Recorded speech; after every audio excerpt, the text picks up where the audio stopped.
Täna räägime energiatõhususest. Täpsemalt siis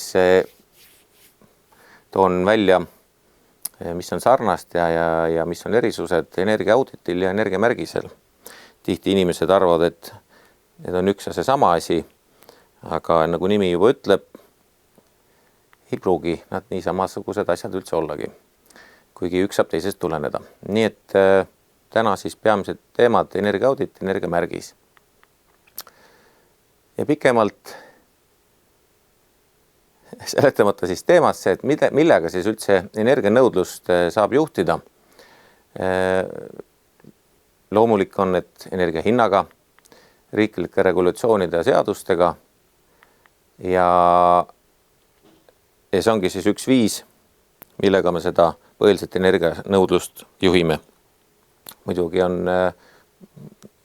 määrab ka seda, et palju üldse tarbijaid on ja kui lihtne on mingisugust materjali kuskilt saada.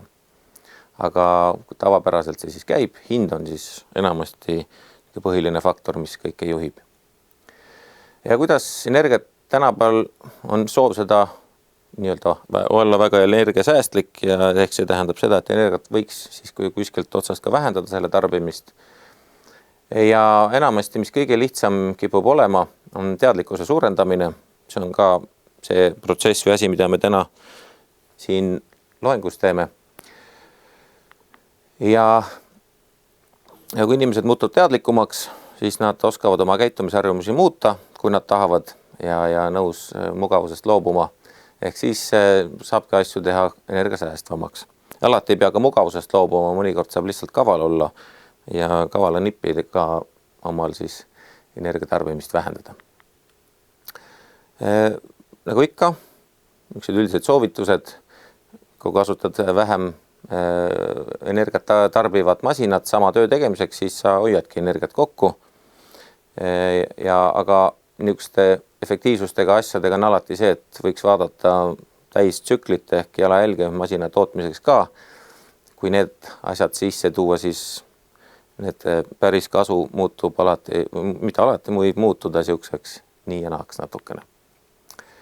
Ja mille peale tihti eriti rõhku ei panda enam nii kõvasti kui varem.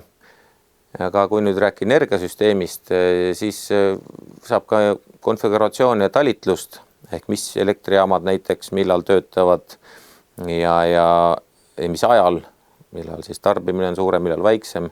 Et kui seda seal päriselt tehniliselt-füüsiliselt asja optimeerida, siis oleks võimalik saavutada nii kütusekulu kokkuhoidu kui võimalused ka, et energiat odavamaks. Tänapäeval on see asi isevoolu teed läheb tihti ja sõltub kõvasti näiteks elektrituru puhul sellest loogikast ja mängureeglitest, mis on pandud, et mis siis antud hetkel on turg ütleb, et miks ta odav on, miks ta kallis on. Ehk see turureeglitest sõltub ka kõvasti, et missugune see hind lõpuks kujuneb. Nii et tegelikult tuleks päris elus hoida eraldi see tehnilise poole ehk tehnilis-füüsikaliselt, mis on kõige mõistlikum lahendus ja kuidas saaks odavamaks. Eraldi on siis see raha pool ehk mis siis võtab arvesse kõik inimeste välja mõeldud seaduse ja regulatsioone, dotatsioonisid ja siis kellegi karistamisi.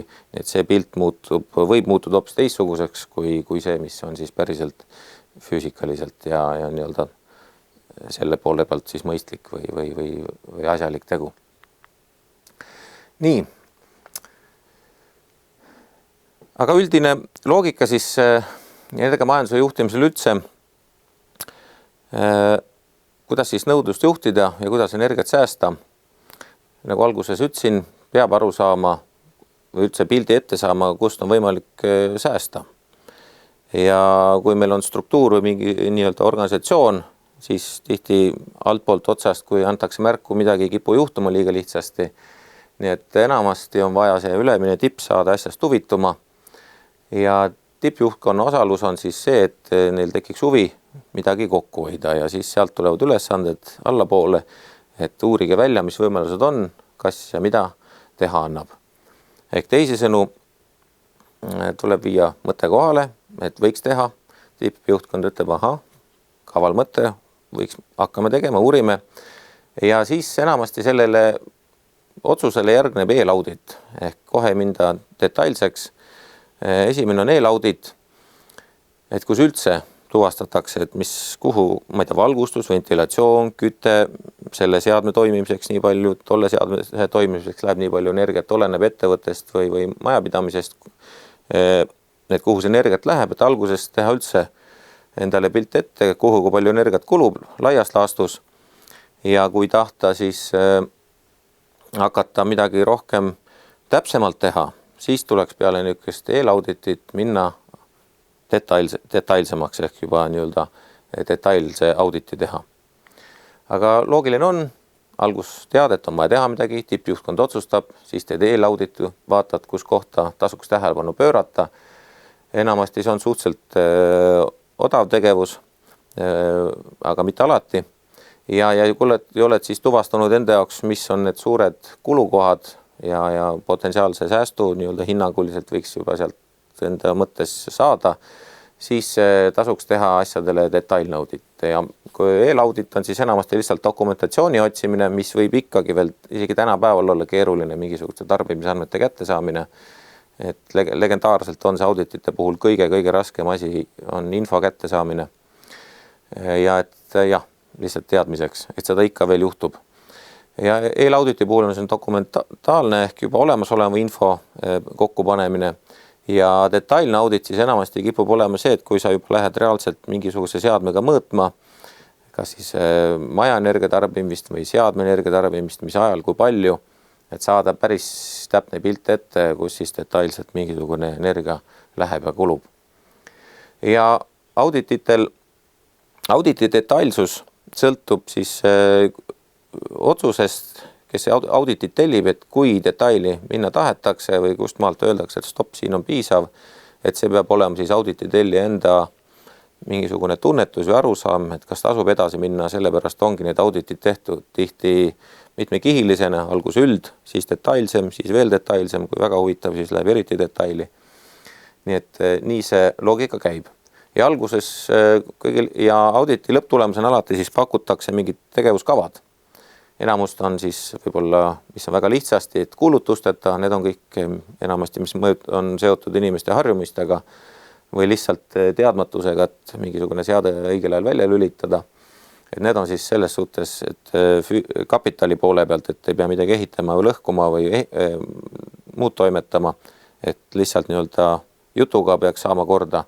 Ja teised on siis kallid meetodid, et kas siis mingi seade välja vahetada, mingisugune automaatika sinna sättida relee, et millal on sees või väljas, või kui on juba, võivad ka väga suured ümberehitused olla nagu maja puhul soojustamine või mingi küttesüsteemi vahetamine, et need on juba nii väga-väga mahukad tööd. Et nendel peab siis olema väga hea teadmine, et see asi on mõttekas. Nii et see on selline üks pidev ringlus, kogu aeg on vaja iga tegevuse juures iseennast koolituda ja koolitada. Ja kui mingi seade on, mida audiitor ise algus ei tea, siis saab alati sügavamale minna ja õppida, mis see seade teeb ja kas sealt annab kuidagi seadmest mingisugust säästu kätte saada. Mis ta siis energiaaudit, rääkisin enne põgusalt ära, aga kui nüüd võtta laiemalt kokku, siis energiaaudit toob esile, kus energiat kasutatakse, kui efektiivselt ja kui palju seda energiat kasutatakse. Ja lõpus siis hea audiitor võiks siis välja tuua ka potentsiaalsed võimalused, kas või niisugused laialdased või üldised, mitte kui ei suuda detaili laskuda. Ja välja tuua siis kulutusteta kiired, odavad, mis siis mõnda aega nõudvad, mis on lihtsasti tehtavad, kallid, pikka aega nõudvad, nagu ennem just räägitud sai. Ja energiaaudit loob siis baasi, ehk alguses, kui igasugune teave puudub, sa ei oska hinnata, kas sa tarbid palju või vähe, lihtsalt vaatad arvete pealt, number on selline, et mõtled, et võiks kuidagi vähem kulutada, siis esimene audit, mis teeb, sa lood sellega võrdlusbaasi ja kui sa teed järgmine kord jälle auditi, siis sa saad juba selle esimesega midagi võrrelda, et kas ma nüüd tarbisin sellel aastal vähem või rohkem energiat ja raha et kulutasid raha, et see on selles suhtes on auditi hea, et ta annab sulle baasi, mingi nivoo, kus ta siis saad hakata lähtuma, et viitad, et sellel aastal nii palju, tollel aastal naa palju. Ja auditi tegemine tahes-tahtmata tõstab teadlikkust. Kui asjaga ei tegele, ei tea, kui tegeled, saad teadlikumaks ja aju hakkab teistmoodi mõtlema ning oskad oma mõtteid sinna nii-öelda suunata. Ehk siis see audit on hea nivoo seadmine ja teie asi siis on see, et tulevikus seda nivood allapoole saada, kui eesmärgiks on siis energiasääst. Ja lihtsalt teadmiseks, et vahepeal oli siin laialt levinud ka, et pildi pandi juurde ja öeldi, et see on nüüd audit, et tegelikult antud juhul on siis lihtsalt termopildiga, et inimestel on, et ei ajaks segamini termopilti ja energiaauditit. Energiaaudit on ikka mingisuguse energiakulu baasil asi ja termopiltidega enamasti siis tuvastatakse lihtsalt mingi kas siis ehituspraake või siis kui mingi seadmel mingi koht hakkab katki minema, et siis sa näed, midagi on tulist või midagi on külma, et ta on pigem siukse rikke otsimise instrument, et audit on ikka, käib nii-öelda kuluandmete baasil. Ja veel kordab läbi sama, mis meile juttu rääkisin, et audit võib olla lihtne, lihtsalt üldine pilt ette ja siis läheb alla detailsemaks. Ja see detailsuse aste siis sõltub teil enda soovist. Ja audit oleneb jälle, mida sellega saada tahetakse, kui on korralik maja või korralikult toimunud tehas, siis võib olla audit täitsa ühekordne, kui rohkem huvi ei paku, et ongi selline kulu, midagi teha ei anna. Või kui on siis ikka huvi, et mis ta võiks näiteks aastate või kuude lõikes olla, siis võib audit olla ka perioodiline, et see on siis sõltub jälle ettevõttest või siis inimese enda soovidest. Ja mingitel juhtudel on siis ka näiteks pidev, kui sul on tootmisprotsess, siis on loogiline, et võiks see teatud määral vähemalt võiks see audit olla pidev, kui palju midagi peale tuleb, kui palju välja läheb, missugused temperatuurid on siin ja seal. Nii et sul on jooksvalt info, mis sinu tehases näiteks toimub või kodus temperatuuriga või mis sul see hetkel energiatarve on. Ja kiire ülesanne, mis siis ikka, teed väikse analüüsi, määratled säästu võimalused, selgitad välja kõige tähelepõnesemad, kõige kergemad kohad, kus säästa. Vaatad, mis on säästumeetmed väheste kulutustega ja jälle määratled siis omal võrdlusnivoo. Siis vaatad, kus vajab, mis siis sinu hinnangul vaatlusi või mõõtmisi vajavad ja selline ta on. Ja energia eelaudit siis kasutab siis enamasti lihtsalt saadaolevad andmeid, nagu enne pool sai juba räägitud. Ja ma ei tea, ühe näitena näiteks siia võiks tuua selle, et mis see üks lihtne ülesanne on, ühele koolile sai ka kunagi tehtud auditit tegemas vaatamas ja ärge veider öelda, aga üks füüsikaklass, kus öelda, et on pidevalt jahe, et on torumehed käinud ja torud soojad ja kõik peaks nagu korras olema.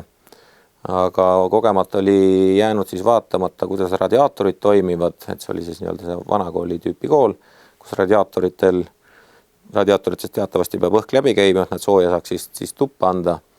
Aga radiaatoritel lihtsalt olid peal klapid kinni ja keegi ei olnud seda märganud, nii et radiaatorid olid küll soojad, aga õhk nendest ringi ei saanud käia ja tuba soojendada ei saanud. Torud olid soojad, radiaatorid olid soojad, soe tuppa ei jõudnud. Kui nüüd siis sai öeldud ka, et näed, teil tehke klapid lahti, nii et õhk saab radiaatorist läbi minna, et siis saab tuba ka kütta ja kõik peaks korda saama.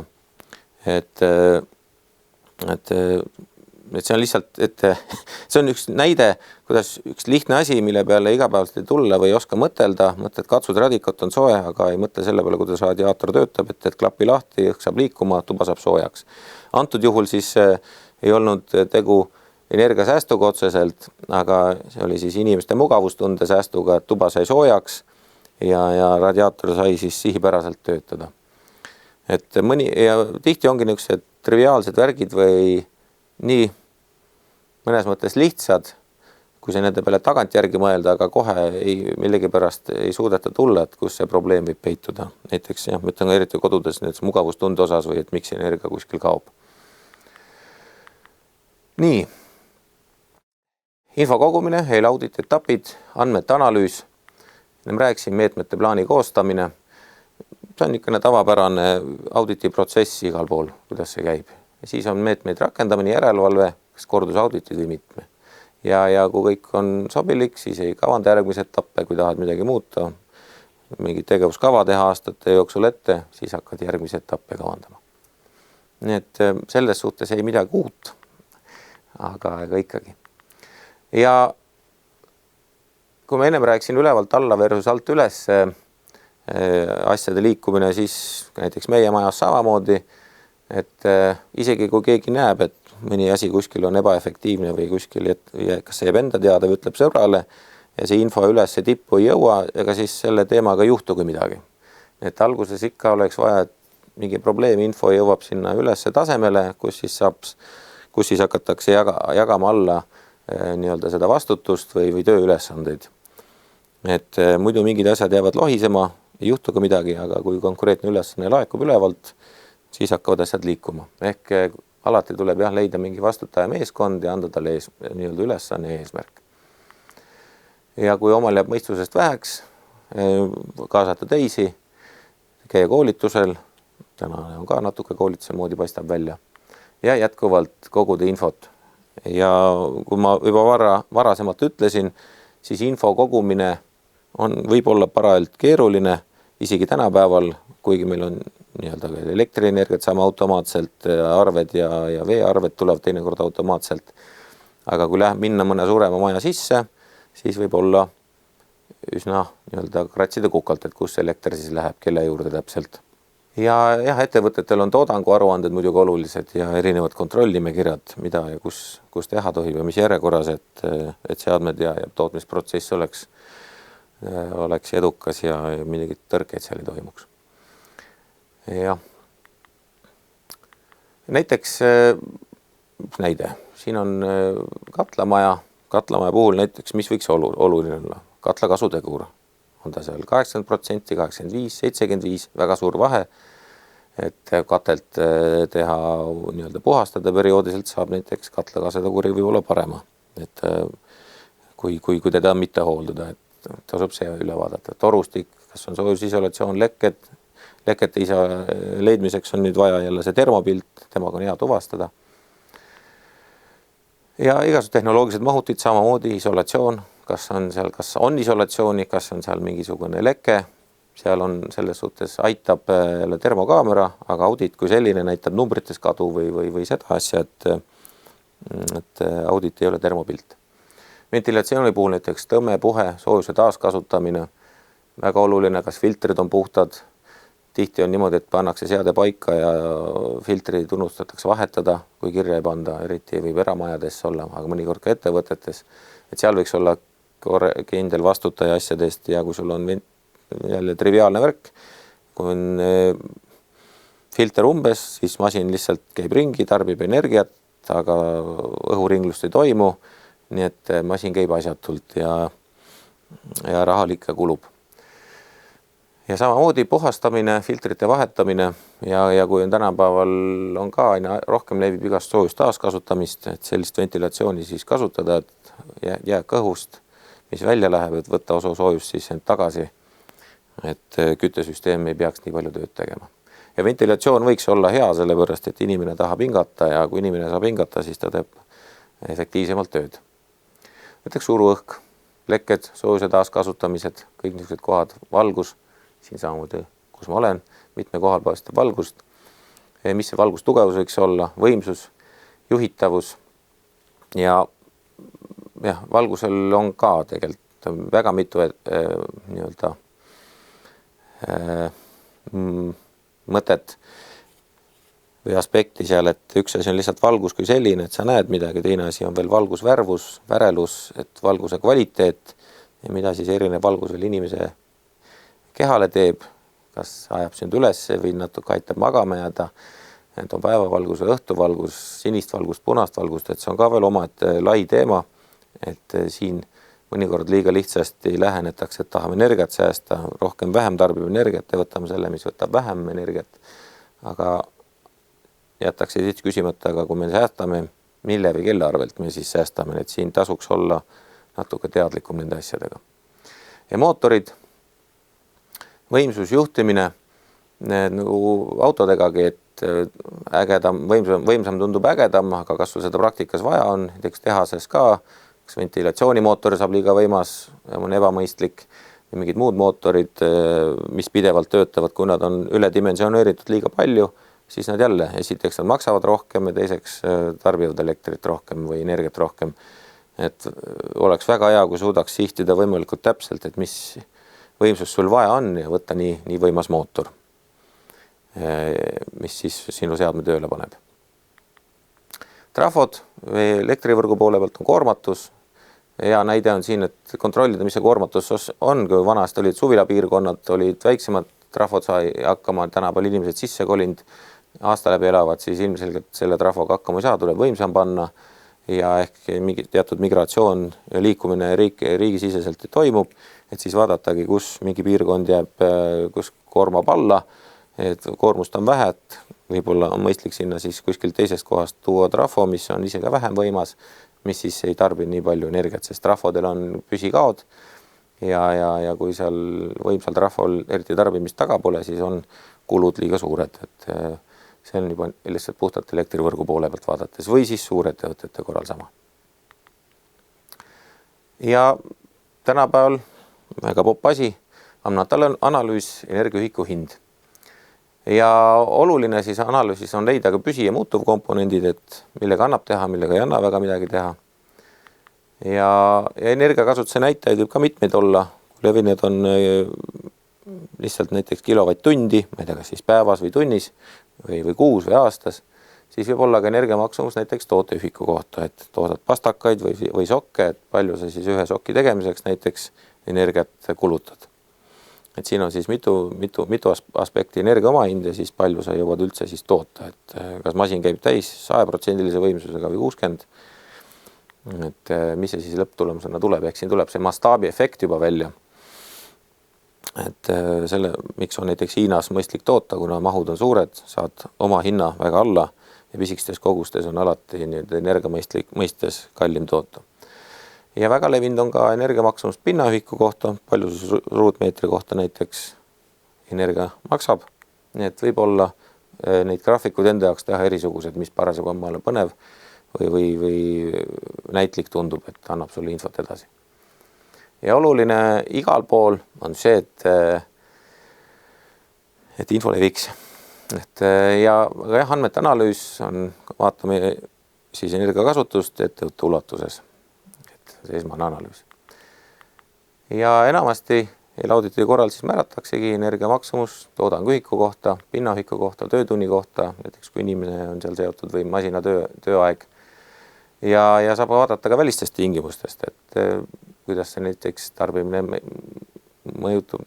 sõltub näiteks ilmastikust, töötundidest, kuidas nii-öelda toodangu väljalaskest ehk mis siis sai ju välja toodud. Ja püsi- ja muutuv komponent ja kohe on selle peale kui üks väikene joonis.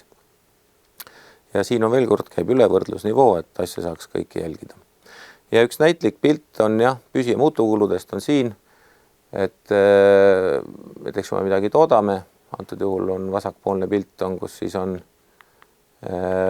püsikuludel suur tähelepanu ja parem pool on siis muutuvkuludele. Ja kui energiamaailmas tuua näide, siis see vasakpoolne võiks iseloomustada näiteks tuumaelektrijaama, kas ta töötab või tööta, tal on kogu aeg nii-öelda kulu on suur, mõistlik oleks, et see seade töötab kogu aeg, et teda seisma panna on väga ebamõistlik. Ja näiteks muutuvkulude puhul on näiteks gaasielektrijaam, tema oma hind on väga odav, teda seista lasta ei ole nii kallis, aga tema kütus on kallis ja nii kui sa toodad, siis muutuvkulu kolinaga kasvab. Ja eks neid näiteid ole muus elu osades ka üksjagu, nii et auditi puhul siis tasuks samamoodi vaadata, mis on sul püsikulud, mis muutuvkulud ja kas annab püsikuludega midagi teha ja kui palju annab nendega muutuvkuludega teha, et mis need protsessid on, kuidas sa need ohjata võiksid. Ja siin on ka, mis tähendab veel tarbimine ja eritarbimine, ehk mastaabiefekt, ehk ennem viidatud näiteks masstootmine näiteks Hiinas või Indias näiteks kusagil või siis meil 100 ühiku kaupa või kuskil mujal 10 000 või 100 000 ühiku kaupa midagi teha. Et siis näitab, et võid vaadata lineaarses skaalas, kas toodangu maht ja tarbimine lihtsalt, või kui meil eritarbimine on, siis me teeme mida rohkem me toodame, seda efektiivsemad me oleme, ehk ühe kindla ühiku tootmiseks me kulutame vähem energiat. Ja kui energeetika maailmas sellest rääkida, siis on see, et on väike komplektne seade, tema energia omahind on kindlasti kallim kui suure võimsa, ma ei tea, siis tuuma või muu soojuselektrijaama nii-öelda omahind, et kus on siis väga võimas, ehk selle 1 kilovatt-tunni tootmise omahind on madal. Sellepärast on ka ajalooliselt energeetikas elektrijaamad kogu aeg suuremaks läinud. Ajalooliselt praegu muidugi on jälle poliitiliselt proovitakse seda suunda tagasi suunata, et läheks jälle väiksemaks. Aga siin peabki siis vaatama, kas traditsiooniline majandusteadus või poliitiline soov, kumb siis kehtima jääb mingi aja jooksul. Nii. Ja sellised need graafikud on ees, vaatad, kas sobib, üritad kokku hoida ja saad oma erinevad võrdlusnivood ja sealt võiks tulla teadmine, et kuhu võiks ja kas võiks üldse investeerida ehk edasisi